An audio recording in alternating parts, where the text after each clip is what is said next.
On July the 4th, 2024, my country, Great Britain, will go to the polls to elect our new members of Parliament and by extension our Prime Minister and their government, who will affect policy for the entire nation.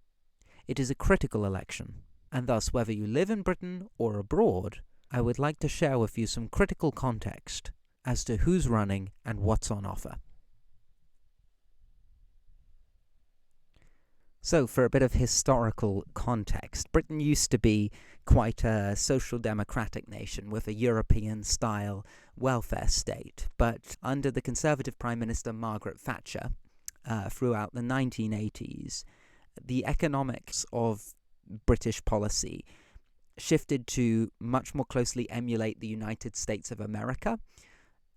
It essentially set the groundwork for what we could call neoliberal economics in the United Kingdom. Thatcher also got us highly involved in geopolitical issues throughout the Cold War, and when the Soviet Union dissolved in the early 90s, both the population and many economists in the West essentially came to a consensus that these neoliberal ideas were the optimal way to approach an economy, and also in the words of Francis Fukuyama, constituting the end of history. Essentially, the idea would be that we found out the best way to make decisions by slapping things on a market and giving them numerical value and then judging them through market mechanics. And it's within the context of a neoliberal consensus that was dominant in the West during the 90s that Tony Blair and Gordon Brown would refashion the old opposition Labour Party as what they called New Labour, taking power in 1997 and aiming to reconcile progressive causes with that neoliberal consensus. However, the Great Recession of 2008 really shattered this illusion that neoliberal economics was a silver bullet with no negative side effects.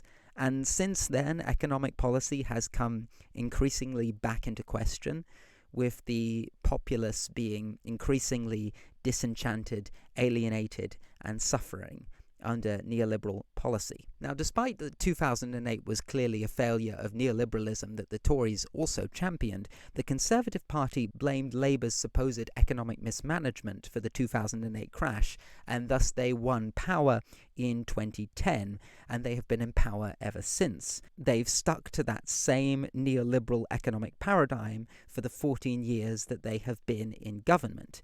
And this is the way to view the Conservative government.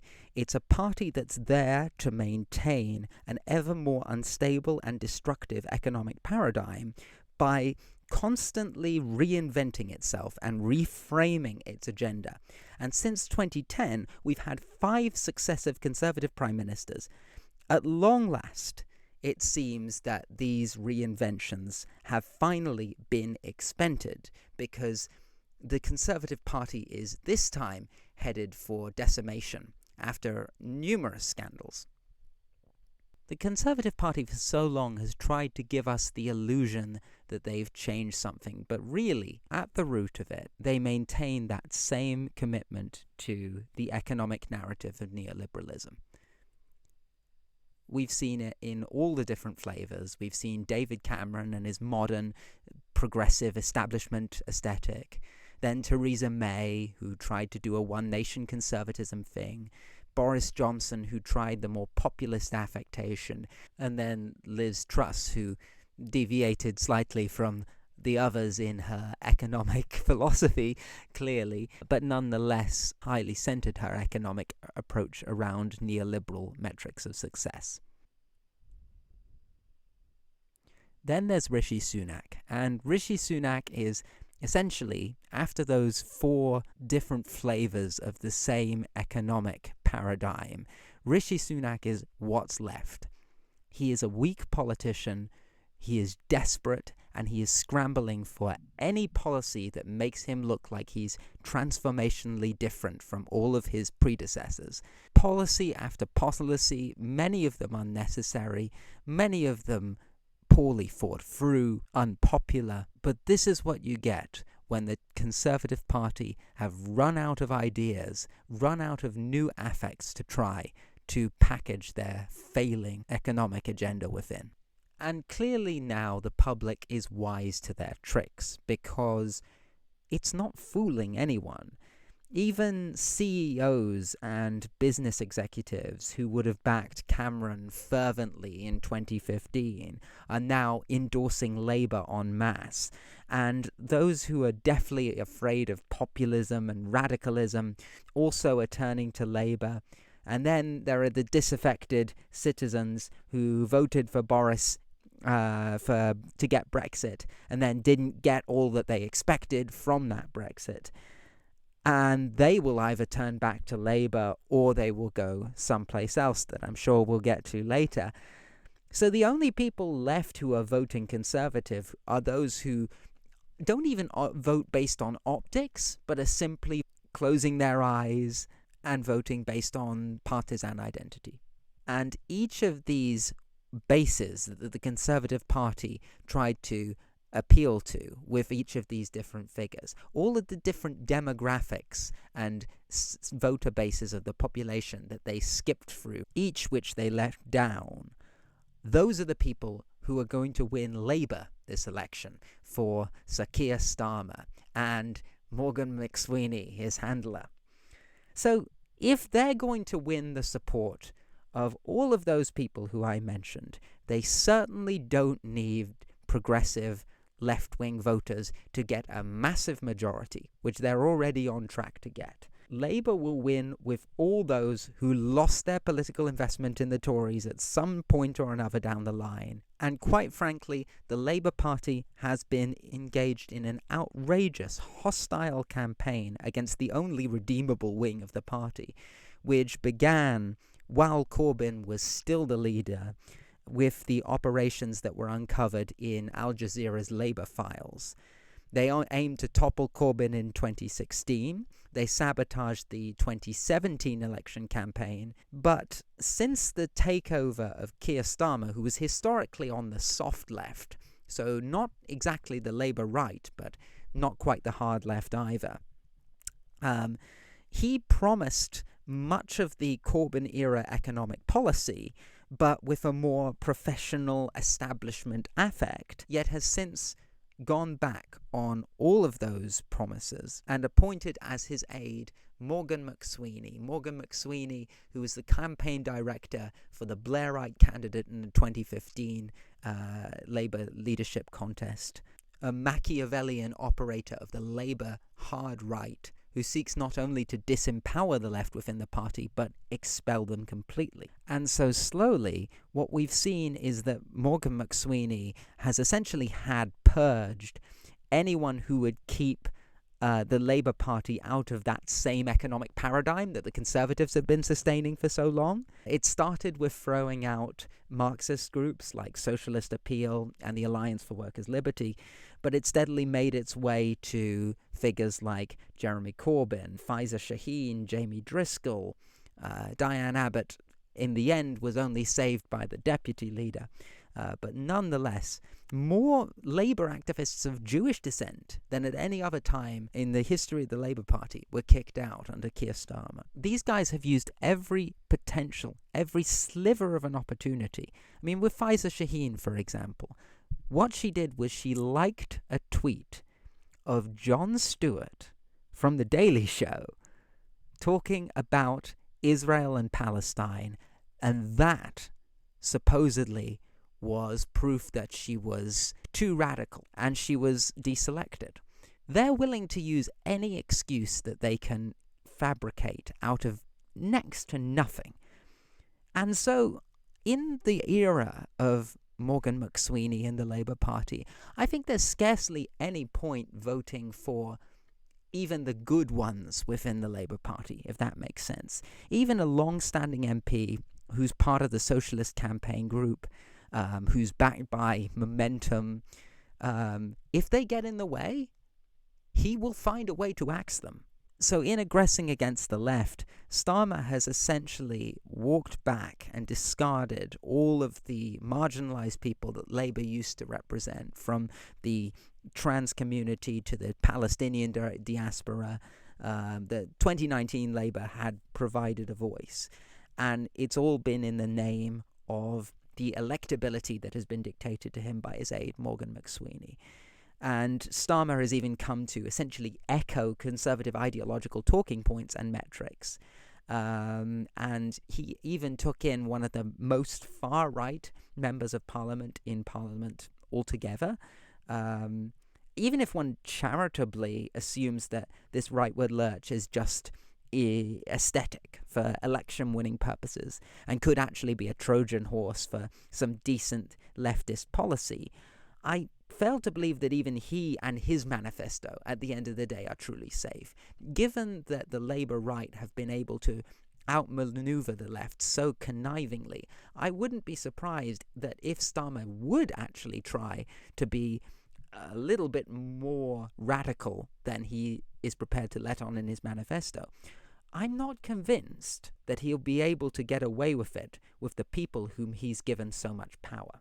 Let's face it, if Labour adopt the same sort of economic policy that the Conservatives have had and been so scandal-prone over for so long, a crisis will come. And maybe that will be the time that someone like McSweeney can dispose of the Starmer facade and pave the way for Wes Streeting or some other true believer of the Labour right. So what I have to say about the Labour Party is this: do not let them get away with it. Do not empower these people. Do not render the ex-Labour left invisible or confine it to irrelevance. Do not vote Labour. So then the question becomes, where can we Labour exiles go? And a lot of people have looked towards the Green Party, people like Owen Jones, for example, as a potential destination for those who have been kicked out of Labour to the left. Now, actually, the Liberal Democrats, too, who are usually positioned somewhere in between the Labour Party and the Conservative Party, they have put forth a manifesto for this election that is, in public spending, far to the left of the Labour manifesto. So they're also a potential option. Now, it's possible, it's not likely, but it's possible that the Conservative defeat might be so resounding that the Liberal Democrats are the second largest party in the House of Commons, which would make them the official opposition. Now, that would be a best-case scenario in certain respects, because if the Labour government has its opposition to the left of itself, that might be ideal, really. But unfortunately, it's not quite as good as it sounds on first impression. While the Liberal Democrats do promise to spend a lot more, and despite being left of Labour on pretty much everything else, I think they're still to the right of Labour in terms of the question of public and private ownership. So maybe then the Greens? Well, I have to say I did think so too, but following the recent debates, I have been left severely unimpressed by the way that the Greens have approached this election. They could have taken on the mantle of a radical alternative economic paradigm, but the Greens have instead appeared to position themselves as a corrective, student-y pressure group aiming to sort of tinker what already exists towards further inclusivity and political correctness, which is not necessarily a bad thing, but that's not radical, decisive change. There's not much systemic there. And I think that seriously hurts their chances of courting the masses. Don't get me wrong, the Green Manifesto has actually got a lot of interesting policies and many valuable additions to the national conversation. And I do think that after 5 years of Labour, when the material conditions haven't changed, places where Greens are in second position in various constituencies, they have a real shot of gaining a lot of seats that next time. And I think that's a good thing. Nonetheless, I still feel that their appeal is, at the moment, still confined to social liberal college idealists. And they act almost as like PR spokespeople for a broken national debate. They don't really have the potential to win many other places than Brighton Pavilion, Bristol Central, a couple of other constituencies. So perhaps our efforts in voting would be better in many cases to go for the Lib Dems if they have a chance of unseating Labour.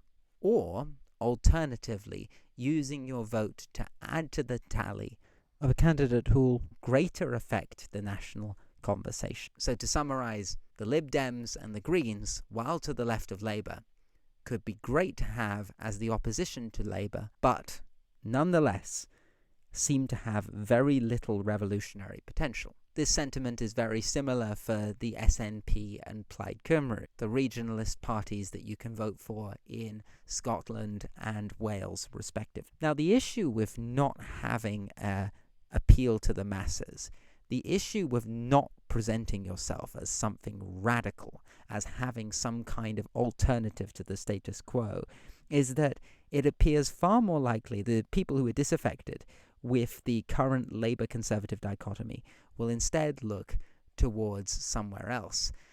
And the man offering it to them is Nigel Farage and his latest outfit, the Reform Party. Farage's manifesto or contract is, in many senses, nonsense of tax cuts, largely funded by cutting waste. Farage, at the end of the day, is kind of just like Liz Truss in a Boris costume.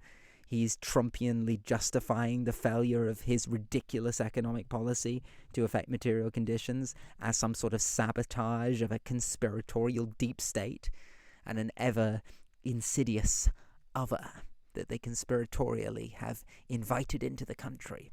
But that said, Farage is by far the most adept politician of the main ones at identifying the mass line and getting the affect right, finding what really appeals to the disaffected in this country. They want the narratives back. They want the return of political narrative. They want direction. They want some kind of systemic reform. There are, of course, other far-right parties in Britain at the moment. The other main ones are the Reclaim Party, which is Lawrence Fox's outlet, which aren't fielding any candidates because they're supporting Reform UK.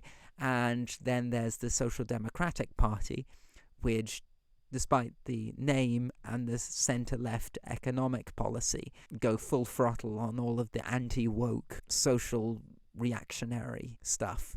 They too have a pact with Reform. There is a real danger in this election of the Reform Party eclipsing the Conservative Party, not necessarily in seats, but in vote share. And if they do that, then that'll mean that in 5 years' time, when people are dissatisfied with what Labour have given them, Reform might be dangerously close to getting Nigel Farage into a position of power. This is why making sure there's something to the left of Labour that will propose some kind of alternative, that there's left-wing systemic criticism of the Labour Party from its left, is so important. If we don't do it, Farage could be Prime Minister in 2029. That sort of brings us on to the next person here. For those of you who don't know, George Galloway is a politician who used to be part of the Labour Party, but was kicked out and ended up leading an electoral alliance that was both very socially and economically progressive, called Respect.